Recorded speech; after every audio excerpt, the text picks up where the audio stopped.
حول ولا قوة إلا بالله العلي العظيم. أعوذ بالله من الشيطان الرجيم. بسم الله الرحمن الرحيم. الحمد لله وكفى والصلاة والسلام على عباده الذين اصطفى. أما بعد فرب اشرح لي صدري ويسر لي أمري واحلل عقدة من لساني يفقهوا قولي وقل رب ادخلني مدخل صدق واخرجني مخرج صدق واجعل لي من لدنك سلطانا نصيرا. بسم الله وبالله وتوکلت على الله. قال اللہ تبارک و تعالی فی سورۃ النساء آیت نمبر 19. اعوذ باللہ من الشیطان الرجیم. بسم اللہ الرحمن الرحیم. یا ایہا الذین آمنوا لا یحل لکم ان ترثوا النساء کرہا ولا تعضلوہن لتذہبوا ببعض ما آتیتموہن الا ان یاتین بفاحشۃ مبینہ وعاشروہن بالمعروف فإن کرہتموہن فعسى ان تکرہوا شیئا ویجعل اللہ فیہ خیرا کثیرا. صدق اللہ العظیم. تقریباً اس آیت کے ابتدائی معنی پچھلی دو تین نشستوں میں عرض کر چکے ہیں. بہت ہی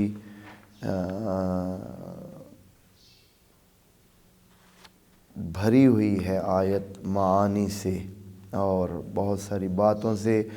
ابھی جو ہم یہاں عرض کر دیتے ہیں اس کو یعنی کم از کم مجھے تو یہ یقین ہے بلکہ پتہ ہے کہ ایسا نہیں ہے کہ ہم نے احاطہ کر لیا ہے اور اس کے سارے معانی کو لے لیا ہے. قرآن کی تفسیر یہ کسی ایک بندے کا کام نہیں ہے. ایک بندہ اس کے تمام معانی کو احاطہ نہیں کر سکتا ہے. اس سے کتنی چھوٹ ہو جاتی ہے، کتنی چیزیں رہ جاتی ہیں، کتنی چیزوں کی طرف توجہ نہیں ہوتی ہے. قرآن کی تفسیر کے لیے حقیقتاً بہت سارے مضامین کے، بہت سارے علوم کے ماہر لوگوں کی ایک بہت بڑی مناسب بڑی علمی ٹیم ہونی چاہیے. وہ اس کے معانی کو پھر کچھ اس پر جو ہے وہ احاطہ کر سکے اور ان کو جمع کر سکے. وإلا ایک بندہ ایک پہلو اس کے ذہن میں ہوتا ہے تو 10 پہلو رہ جاتے ہیں جو اس میں موجود ہوتے ہیں. جو آیت کی گنجائش ہوتی ہے، جو آیت چونکہ خدا کریم نے ایسے ایک ایک لفظ اس طرح سیٹ کیا ہے کہ جو اس میں معانی بنتے ہیں وہ مراد ہیں. جو بنتے ہیں، جو اس میں آتے ہیں، چونکہ احکمت آیات و اللہ نے بڑے فکس انداز میں اور بڑی ایسے سینچ کے ترتیب سے پروئی ہیں یہ آیات. تو بہرحال ہم کوشش کرتے ہیں کہ جو اس زمانے میں یا جو ہمارے معاشرتی مسائل سامنے ہوتے ہیں اور وہ ان کا عکس آیت میں موجود ہوتا ہے، ہم ان کو سامنے لے آتے ہیں. یا جو اب انسانی معلومات کے مطابق ہوتا ہے، جو انسان جن معلومات تک پہنچ چکا ہے ان کے مطابق ہم معنی جو ہے اس میں کرتے ہیں. بہرحال تو اس آیت میں ہم ابتدا سے یہ بات چل رہی ہے کہ اللہ تعالیٰ نے کہا ہے کہ انسانوں آپ لوگ جب ایک شادی کے بندھن میں بندھ جائیں گے اور ایک میاں بیوی کی صورتحال میں ہوں گے تو اس کے بعد ہو سکتا ہے آپ ایسے صورتحال پیش آئے کہ آپ بیوی کے ساتھ آپ کا نباہ نہ ہو رہا ہو اور آپ نے یقیناً قرآن تو ایسے جیسے بات کر رہا ہے اس لیے کہ قرآن میں یہ چیز پہلے سے ثابت ہے کہ بہت بڑی مقدار میں آپ نے ان کو مہر اور صداق دے رکھا ہے. یعنی قرآن تو بات شروع ہی یہ کہتا ہے کہ بعض حصہ جو آپ نے دیا ہے اس سے لینے کے لیے. تو اس کا مطلب ہے دینے کی بات خدا کریم کے لیے مفروغ ان ہے، یعنی وہ تو بات پکی ہے، اس میں تو کوئی شک کرنا، حتیٰ اللہ کو کہنے کی ضرورت بھی نہیں پڑی ہے کہ وہ تو پکی ہے کہ بڑے بڑے ماہر ہوتے ہیں، بڑے بڑے ان کے صداق ہوتے ہیں۔ اب اس سے اندازہ ایک بات سے میں آپ دوستوں کو بتاؤں کہ کتنا آخر صداق کا تعین کیسے کیا جائے، کتنا ہو سکتا ہے، کتنی بڑی مقدار ہو سکتی ہے۔ ہاں، اگلی آیت میں ڈھیر کی بات ہے، آپ نے ڈھیر ایک دے دیا ہے سونے چاندی کا اگلی آیت میں، لیکن اس کو چلے، اس کی بھی پتہ نہ چلے کہ کتنا ہو سکتا ہے۔ ہاں، تو آپ جناب موسیٰ کے قصہ میں دیکھیں کہ جناب موسیٰ کو جناب شعیب کہہ رہے ہیں وہ بھی نبی ہیں، یہ بھی نبی بننے والے ہیں، وہ پہلے سے نبی ہیں، جناب شعیب ابھی سے نبی ہیں، جناب موسیٰ نبی، ان کی نبوت ان کو ابھی تفویض اس طرح نہیں ہوئی، اعلان نہیں ہوا ہے، وَإِلَّا اللہ تعالیٰ کے تحت ہی وہ سارے اس کی زندگی چل رہی ہے۔ لیکن جناب موسیٰ ابھی اعلان نہیں ہوا ان کی نبوت کا۔ اب وہ جاتے، جناب شعیب کہتے ہیں کہ میں آپ کو اپنی ایک بیٹی کا نکاح کرنا چاہتا ہوں، لیکن اس کا حق مہر یہ ہے کہ 8 سال میرے پاس ملازمت کرو۔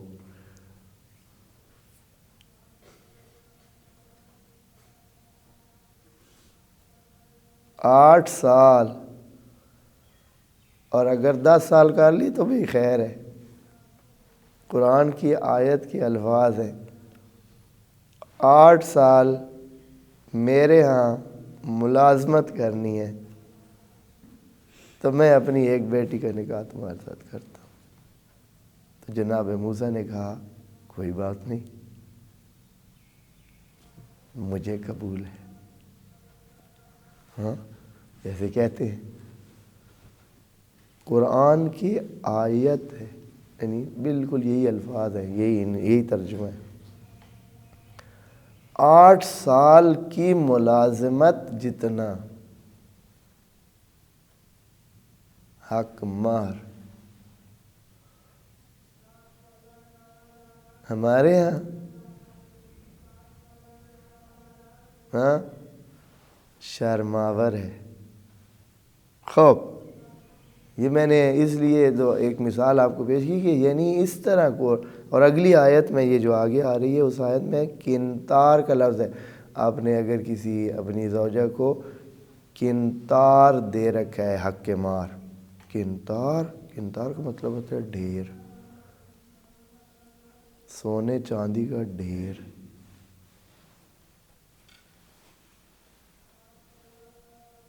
یہ حق مہر ہے۔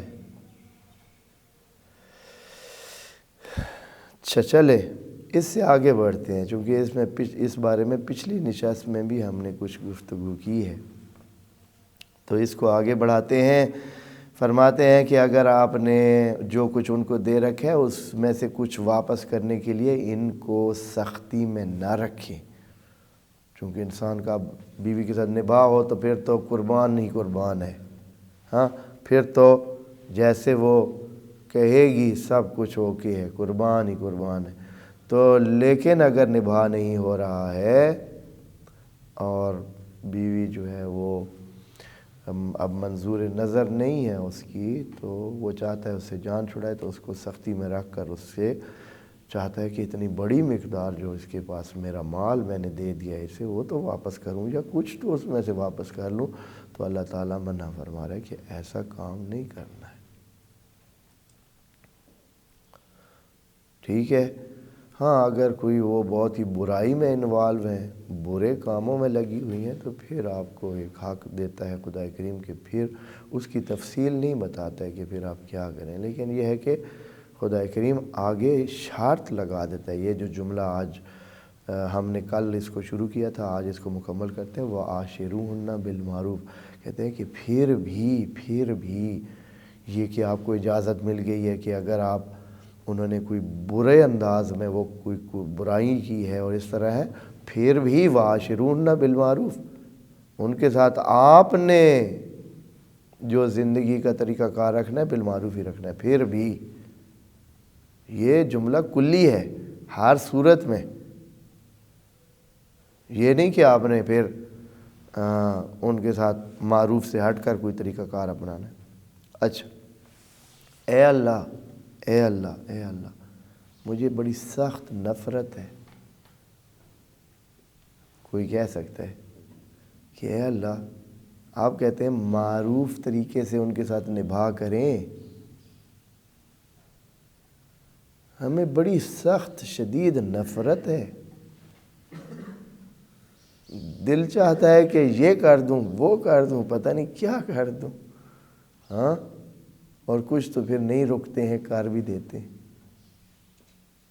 ہاں، اللہ تعالیٰ فرماتا ہے فَإِن كَرِهْتُمُوهُنَّ، ہو سکتا ہے، انسانی فطرت ہے، فَإِن كَرِهْتُمُوهُنَّ، آپ ان سے نفرت کر رہے ہیں،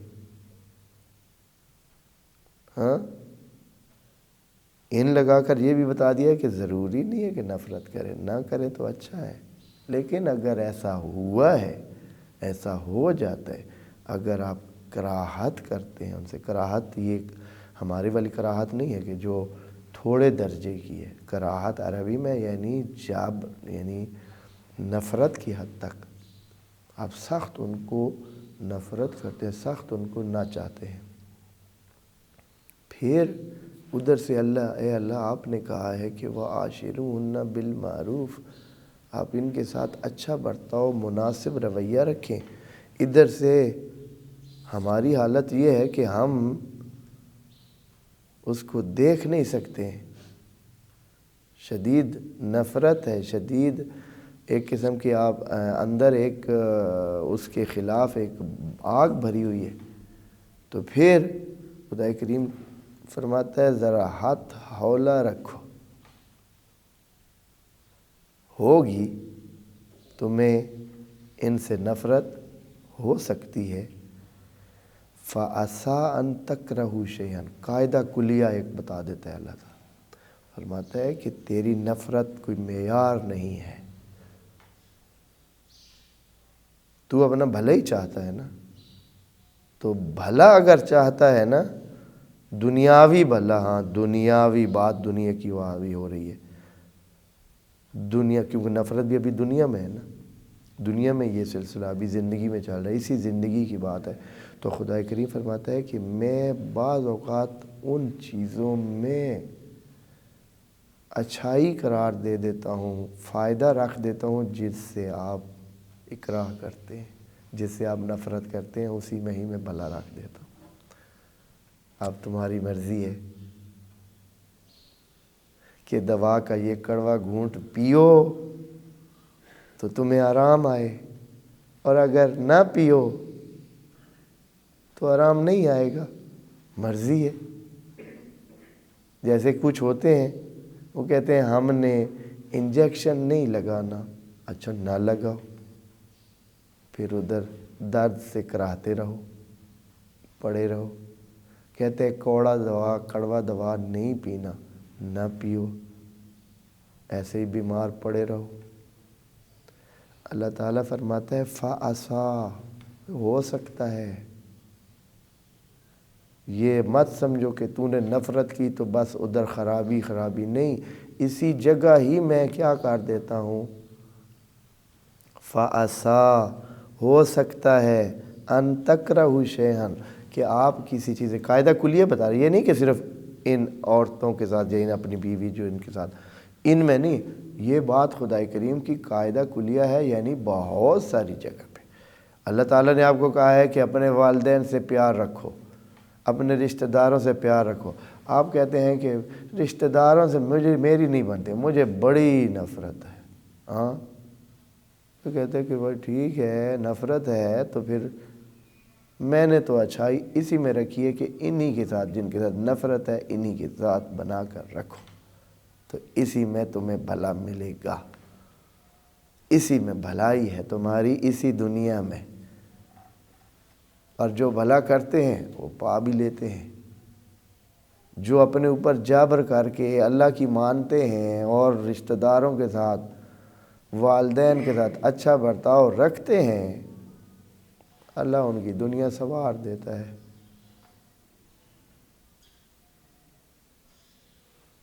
اللہ کا اپنا دیکھیں نا طریقہ کار ہے۔ عَسَىٰ أَن تَكْرَهُوا شَيْئًا، ہو سکتا ہے کسی چیز کو، کسی بھی چیز کو آپ نہیں چاہ رہے ہیں، اللہ کا حکم ہے کہ آپ چاہیں، آپ نہیں کرنا چاہتے، وہ کہتا ہے کریں، تو اس میں کیا وَيَجْعَلَ اللَّهُ، دیکھیں نا لفظ یجعل رکھ دیا ہے۔ اب دوستوں کو کتنی بار ریاض کر چکے ہیں کہ جعلہ کا باب جو ہے، یہ مادہ قرآن میں جب استعمال ہوتا ہے تو معنی اس کا تکوینی ہے، معنوی ثواب کی بات اللہ نہیں فرما رہا ہے، یعنی ان میں خیر قرار دے دے گا، وہی کام، اسی کام میں ہی آپ کی خیر رکھ دی ہے۔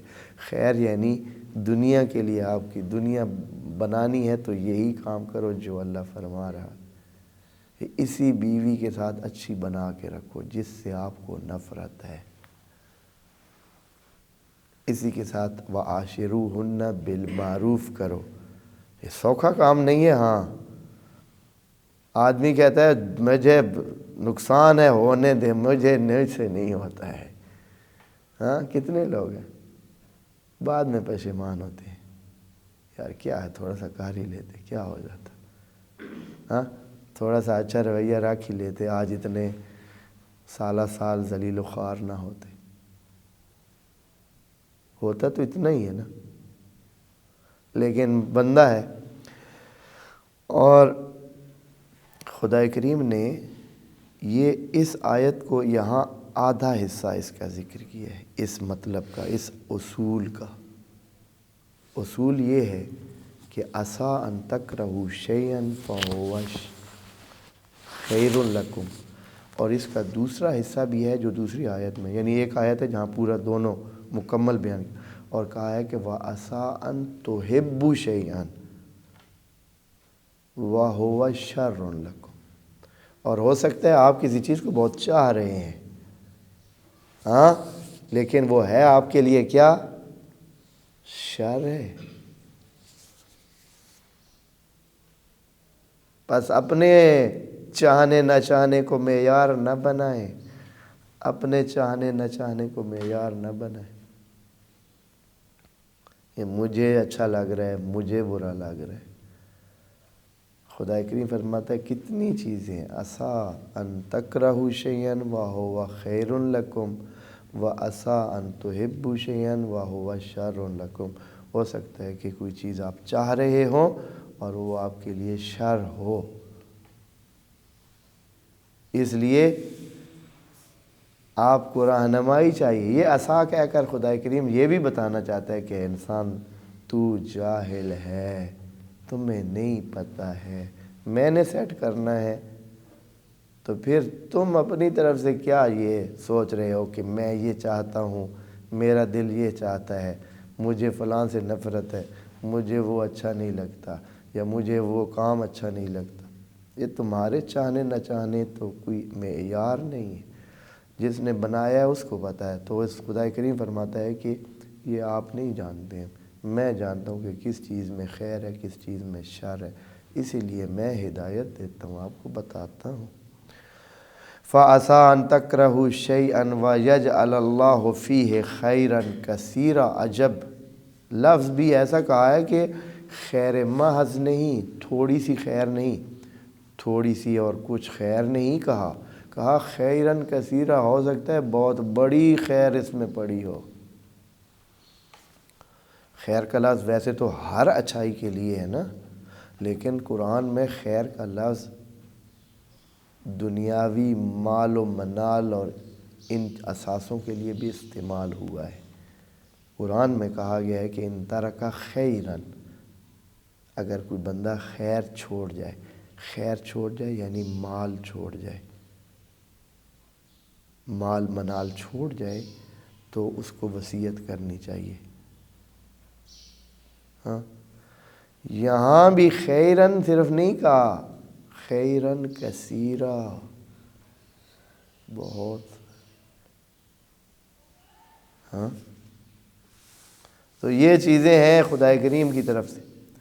پس آپ کو ہو سکتا ہے نفرت ہو اپنی بیوی سے اور آپ کہیں کہ بھائی اب نہیں میری کسی طرح اس سے بنتی، لیکن نہ. اور یہ آیت پڑھیں اور ان انبیاء کی زندگی دیکھیں جنہوں نے بیویوں کے سخت موقف اور کفرانہ حرکات کے باوجود ان کے ساتھ نبھا کیا. قرآن میں جناب نوح نے، جناب لوط نے، باقی کچھ نبیوں کے بھی چھوٹے موٹے قصے موجود ہیں کہ بیویوں نے ان کے ساتھ رویے ٹھیک نہیں رکھے، لیکن پھر بھی نبیوں نے ہاتھ اٹھا کر یہ نہیں کہا اے اللہ اس کو تباہ کر دے، ہاں اس کو برباد کر دے. نہ ہی طلاق دی ہے. ایک اور راستہ طلاق بھی تو تھا نا، طلاق بھی نہیں دی. یہ کتنی کیا کیا درس اور کیا چیزیں ہیں. ہم کیا کر رہے ہیں؟ ہماری سوچیں کہ ادھر ہے. کیوں؟ ان کو یہ قاعدہ پتہ تھا، عسیٰ ان تکرہوا شیئا، آپ کو تو نفرت ہو رہی ہے، اللہ نے اچھائی آپ کی اسی میں ہی رکھی ہوئی ہے. خواب یہ بات انشاءاللہ ذہن میں بیٹھ گئی ہوگی. اور اس وَيَجْعَلَ اللَّهُ فِيهِ خَيْرًا كَثِيرًا، یہاں خدا کریم اس بات کو یہاں مکمل کر کے چھوڑ دیتا ہے کہ خود سوچیں یہ جملہ کیا کہہ رہا ہے. اس کے بعد آیت نمبر 20 ہے. آیت نمبر 20 میں فرماتے ہیں وَإِنْ أَرَدْتُمْ اسْتِبْدَالَ زَوْجٍ مَكَانَ زَوْجٍ وَآتَيْتُمْ إِحْدَاهُنَّ قِنْطَارًا فَلَا تَأْخُذُوا مِنْهُ شَيْئًا. اچھا، پچھلی آیت میں یہ تھا کہ آپ آسانی سے آپ سے کام نہیں ہو رہا ہے، آپ اس سے نفرت بھی کر رہے ہیں، بیوی کے ساتھ آپ کا نبھا نہیں ہو رہا ہے، اور آپ کیا ہے، آپ جو دیا ہوا ہے اس کو کچھ حصہ واپس لے کر اس سے جان چھڑانا چاہتے ہیں، یا ویسے ہی اس سے کچھ حصہ واپس لینا چاہتے ہیں تاکہ وہ آپ کے سختیوں سے جان چھڑانے کے لیے کہے کیا کہ بھائی کچھ لے لو، یہ پیسے لے لو. ہاں، اس آیت میں اس میں چونکہ یہ ممکن ہے کہ وہ ابھی بیوی کو طلاق نہیں دینا چاہتا ہے، چھوڑنا نہیں چاہتا، لیکن اس سے پیسے ہتھیانا چاہتا ہے. یہ جو آیت ہے اس میں ڈائریکٹ بات یہ ہے کہ اس کا دل چاہتا ہے کہ اب جو ہے یعنی یہ بیوی کے ساتھ نہیں زندگی چل سکتی ہے کسی بھی وجہ سے، کسی بھی وجہ سے. جائز وجوہات ہو سکتی ہیں، 20 جائز وجوہات ہوتی ہیں، بیوی کی طرف سے بھی ہو سکتی ہے، شوہر کی طرف سے بھی ہو سکتی ہے. اب نتیجہ یہ نکلا ہے کہ بھائی اب انہوں نے اکٹھے نہیں رہنا ہے، چاہتے ہیں کہ تبدیل ہو، چاہتے ہیں کہ آپس میں جدا ہو جائیں، اور یہ جو ہے کوئی اور بیوی کر لے اور وہ جو ہے کوئی اور شوہر کر لے. یہ بھی یہ ہو سکتا ہے، یہ ترتیب ہو سکتی ہے. یا یہ ہے کہ ایک طرف کا مسئلہ ہے، دوسری طرف کو مسئلہ نہیں ہے، لیکن ایک طرف کو مسئلہ ہے کہ وہ نہیں چاہتا ہے اس کے ساتھ رہے، شوہر خصوصاً. یہ بات شوہروں کو کہی جا رہی ہے، اس میں مخاطب شوہر ہیں، اس لیے کہ مال انہوں نے دینا ہے، بیوی کی طرف سے تو مال لگا ہوا نہیں ہے. بیوی تو خود جو ہے وہ کیا ہے، کیونکہ خود اس نے جانا ہے شوہر کے گھر، اس نے تو کوئی مال نہیں دینا ہے، مال تو شوہر نے دینا ہے. تو اب مال شوہر نے دینا ہے، اب یہ چاہتا ہے کہ یہ جو بیوی ہے یہ نہیں اس کے ساتھ زندگی گزر سکتی. مثلا فرض کریں میں ایک عام جو لوگ اس چیز کو سامنے رکھ کر بھی یہ کام کرتے ہیں، مثلا اولاد نہیں ہو رہی ہے، ہو سکتا ہے اولاد نہیں ہو رہی ہے، تو اب وہ چاہتا ہے کہ اس بیوی کی جگہ اور بیوی ہو۔ اب یہ تو چاہتا ہے، لیکن یہ ہے کہ اس پہلی بیوی کو بھی جو ہے سونے کے ساتھ تول کے لایا تھا۔ قرآن کے یہ الفاظ انہیں حیران کر دیتے ہیں۔ دیکھیں کہتے ہیں وَإِنْ أَرَدْتُمْ، اگر آپ کا ارادہ بن گیا ہے، یعنی پکی آپ کی ترتیب بن گئی ہے، سوچ سمجھ کر آپ اس لیول پر آگے، ارادہ آخری بات ہے سوچ سمجھنے کے بعد۔ یہ ارادتم کا لفظ بہت دھیان سے رکھیں، اس لیے کہ خدا کریم یہ لفظ اپنے بارے میں استعمال کرتا ہے۔ اذا اراد اللہ، تو وہ ارادہ بہت ہی مستحکم اس سب چیز پر موقوف ہوتا ہے کہ خدا کریم کی اس میں حکمت اور مطلب تمام وہ جو خصوصیات شامل۔ وَإِنْ أَرَدْتُمْ، اگر آپ نے ارادہ بنا لیا، سوچ سمجھ کر مشاورت کر کے سب چیزیں حل کر کے، استبدال زوج، کہ آپ بدلیں تبدیل کر لیں اپنی زوج کو، بیوی کو آپ تبدیل کرنا چاہتے ہیں، مطلب ہے صرف دوسری بیوی اگلی بیوی نہیں لانا چاہتے، ایک اور بیوی لانا چاہتے ہیں، پھر تو جہاں تک آپ کے لیے اگر جائز ہے وہ تو مسئلہ علیحدہ ہے نا۔ یہاں کہہ رہے ہیں استبدال، استبدال کا مطلب ہے کہ ایک کو ہٹا کر دوسرے کو لانا، ایک کو ہٹانا دوسرے کو لے آنا، استبدال کا مطلب یہ ہے۔ وَإِلَّا، اگر صرف جو ہے نا وہ بیوی کو ایک اور بیوی کرنا چاہتا ہے، مثلا اس نے جتنی جو جائز ہیں، مطلب جتنے جائز ہو سکتا ہے، اب یہ خود ایک مسئلہ ہے، قرآن اور بات کہتا ہے، ہمارے ہاں جو چل پڑی ہے بات وہ اور ہے، لیکن چلیں وہ جب آئے گی بات تو میں انشاءاللہ اس پر بات کروں گا۔ استبدال زوج، آپ تبدیل کرنا چاہتے ہیں، آپ تبدیل کرنا چاہتے ہیں تو پہلی زوج کو تو چھوڑیں گے، اب پہلی زوج کو جب چھوڑیں گے تو یقیناً اس کو تو آپ نے کیا دیا ہے، مکان زوج، ایک زوج کی جگہ، یعنی یہ نہیں کہ آپ ایک اور لانا چاہتے ہیں، وہ نہیں، آپ ایک کو ہٹانا چاہتے ہیں اور اس کی جگہ دوسری کو لانا چاہتے ہیں، اور صورتحال یہ ہے کہ وَآتَيْتُمْ إِحْدَاهُنَّ قِنْطَارًا، اور آپ نے ان میں سے احداہن، عجب احداہن کا لفظ بھی کیا بتا رہا ہے، احداہن ان میں سے ایک کو آپ نے کتنے دے رکھے ہیں، قنطارا، ڈھیر دے رکھا ہے۔ قنطار کا لفظ عربی میں پل کے لیے استعمال ہوتا ہے۔ پلیں ابھی تو سیدھی بنتی ہیں نا، کیونکہ ہمارے پاس ابھی کنکریٹ اور بہت ساری جدید معلومات اور اس کی وجہ سے ہمارے پاس ایسے وسائل ہو گئے ہیں کہ ہم سیدھی پل بناتے ہیں۔ پہلے زمانے میں پلیں سیدھی نہیں بنتی تھی، ایسے بنتی تھی۔ کیوں؟ یہ اس کی ٹیک پہ، یہ اس کی ٹیک پہ، یہی سمجھ تھی کہ اس طرح یہ رک جائیں گے پانی کے اوپر یا کسی چیز پر، یہ ایسے پل بناتے تھے ایک دوسرے کی، تو ایسے ہوتا ہے، تو یہ ڈھیر ایسے لگتا تھا جیسے ڈھیر پڑا ہے، بہت ساری پڑی، جیسے کسی چیز کا بھی ڈھیر ہو تو کتنا ہوتا ہے، ایسے ہی ہوتا ہے نا، ہاں گندم کا ڈھیر پڑا ہو یا کسی اور چیز کا ڈھیر سا، تو ایسے ہوتا ہے، ایسے، ہاں، تو ایک ڈھیر آپ نے دے دیا، نوٹ تو اس وقت نہیں تھے نا، ہاں، سونے کا ڈھیر دے دیا، کس کے لیے؟ شادی کرنے کے لیے۔ اگر ایک کو آپ سونے کا ڈھیر دیے بیٹھے ہیں اور آپ اس کو چینج بھی کرنا چاہتے ہیں، تبدیل کرنا چاہتے ہیں، تو اب آپ کی تو جو ہے، ہاں، آپ کے سینے پہ سانپ تو چلیں گے۔ انشاءاللہ اگلی نشست میں اس کو مکمل کریں گے۔ والسلام علیکم ورحمۃ اللہ وبرکاتہ۔